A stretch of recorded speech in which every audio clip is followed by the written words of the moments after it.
Hello, everyone, and welcome to the Roundabout. I'm Katie Arthur, and I'm here with Wendy, Joy, and Caitlin. How are you guys doing today? Good. We'll sit down with a dietitian who will tell us what we have to do to have a healthier lifestyle.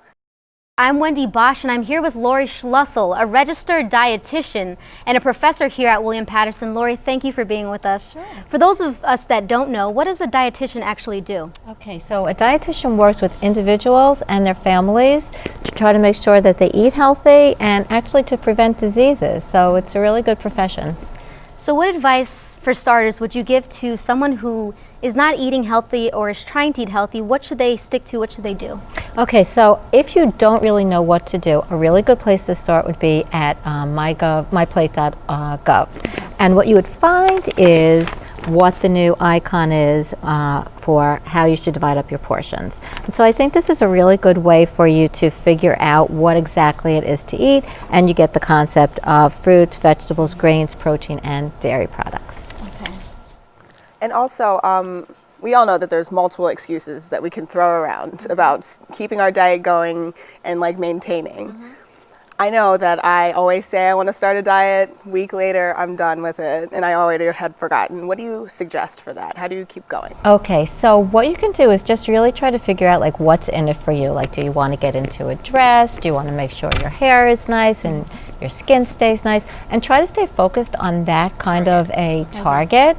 And then also trying just to make one change at a time. If you figure out that you want to make a change, it's very overwhelming to think that you have to change every aspect of what you eat. So maybe just try to think of one particular time during the day you think you eat unhealthy and make that change. Now, since we're talking about eating, I've gone to certain grocery stores like Trader Joe's or Whole Foods. I've noticed that healthier foods are a bit more expensive. Do you know any cost-effective foods that we could buy or purchase? Sure, Joy. And I think what's good to do in a supermarket, for example, is to maybe shop around the perimeter of the store where that's not where you find processed foods. You'll find foods with one ingredient, like milk or vegetables. The processed foods that's more in and out of the aisle, they really tend to be the foods that are more expensive. And so I think if you also try to buy foods on sale, that's really helpful. Like when clementines go on sale, you get a really big box for $4, and I usually bring that into my class when the clementines are on sale. And then also, Joy, what you can do is if you want to try to start eating vegetables, the frozen vegetables are really pretty good and almost as nutritious as the fresh.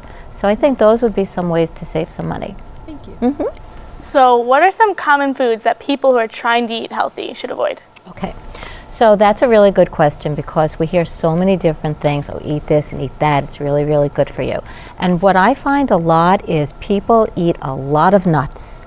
Any kind of nut. They love nuts, and we hear, oh, nuts are so heart healthy. That is so true, except that nuts are very high in calories.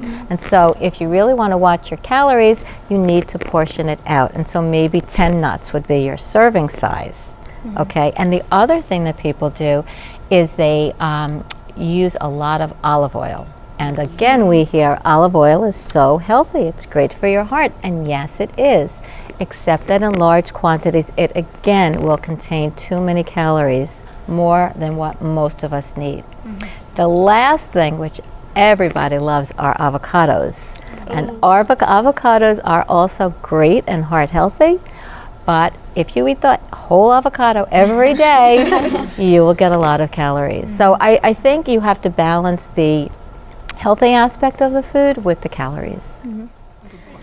So yesterday or the day before that, I put out a food journal for you to see, to maybe critique and tell me what I can do better or show me what I'm doing right. Okay. So what did you find? Okay, Wendy. So you gave me a food journal which contained 3 meals and 3 snacks.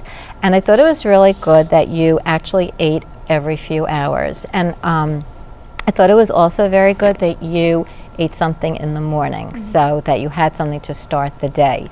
You also had a salad for lunch, and that was really great also because your salad was filled with lots of colors, green vegetables, orange vegetables, and that's where we get really great vitamins and minerals.